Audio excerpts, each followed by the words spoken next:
আজকে দ্বিতীয় রোজার জন্য সেহেরি খাচ্ছি। সেহেরির সময় কেন যেন আমার একদমই খেতে ইচ্ছা করে না, তাই কোনো মতে একটুখানি খেয়ে উঠে চলে আসি। আমি না রমজান মাসে একটু চেষ্টা করি তাহাজ্জুদের নামাজটা পড়ার। সেহেরি খাওয়া শেষ করে আমি চলে আসি তাহাজ্জুদ নামাজ পড়তে। আর আমার জায়নামাজের পাশেই কিন্তু আমি এক মগ পানি নিয়ে বসি। তাহাজ্জুদ নামাজ পড়ার কিছুক্ষণ পরেই কিন্তু ফজরের আজান দিয়ে দেয়।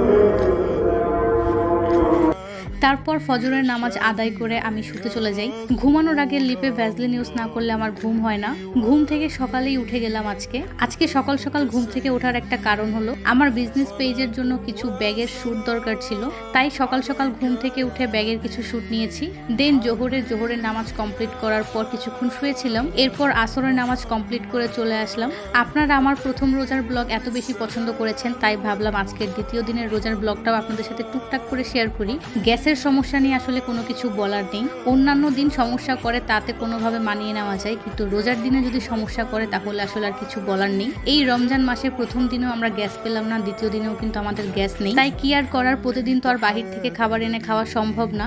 প্রথম রোজায় কিন্তু আমরা রাতের বেলায় ছোলা বুট সিদ্ধ করে রেখেছিলাম, কিন্তু বিকালের দিকে গ্যাস না থাকার কারণে আমরা ছোলাটা আর রান্না করতে পারিনি। আজকে দ্বিতীয় রোজা, আজকে এসেও দেখলাম যে একদমই গ্যাস নেই, তাই ভাবলাম রাইস কুকারে বসিয়ে দিই। আপনারাও কিন্তু চাইলে এই টেকনিকটা ফলো করতে পারেন। যাদের বাসায় গ্যাসের প্রবলেম থাকে, আপনাদের যদি রাইস কুকার থাকে তাহলে আপনারাও কিন্তু আপাতত এই রাইস কুকার দিয়ে কাজ চালিয়ে নিতে পারেন। রাইস কুকারের মধ্যেই কিন্তু আম্মু পাকোড়া বানিয়ে নিচ্ছে।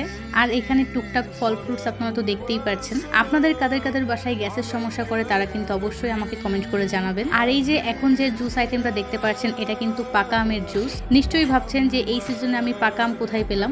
লাস্ট সিজনে কিন্তু আমরা পাকা আম কিছু ফ্রোজেন করে রেখেছিলাম, সো সেই ফ্রোজেন আমগুলোই কিন্তু ফ্রিজ থেকে বের করে এখন আমরা পাকা আমের জুস খাচ্ছি। আমার কাছে দই চিড়া বরাবরই অনেক বেশি পছন্দ। ইফতারের টাইমে যদি আপনি দই চিড়া খান তাহলে কিন্তু আপনার ভেতরটা একদম ঠান্ডা হয়ে যাবে। আমরা চেষ্টা করি টুকটাক আমাদের ইফতারের মধ্যে যেন আমরা এই দই চিড়া আইটেমটা রাখতে পারি।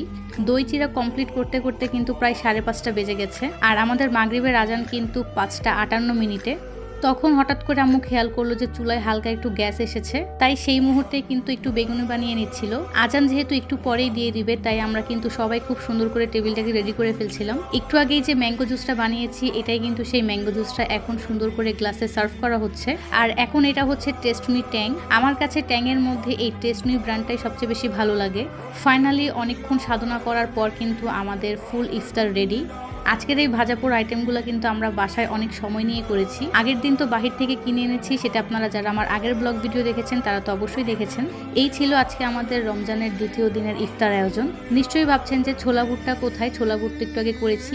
এই যে এখানে কিন্তু একটা থালিতে আমরা সব ছোলা বুট নিয়ে নিয়েছি। রমজান মাসে আমরা এই ছোলা বুট কিন্তু থালিতেই নিয়ে থাকি। অনেকেই এখন কমেন্ট করতে পারেন থালিতে কেন নেই, এটা আসলে যার যার ব্যক্তিগত ব্যাপার। তবে আমার কাছে মনে হয় রমজান মাসে থালিতে ম্যাক্সিমাম মানুষই করে।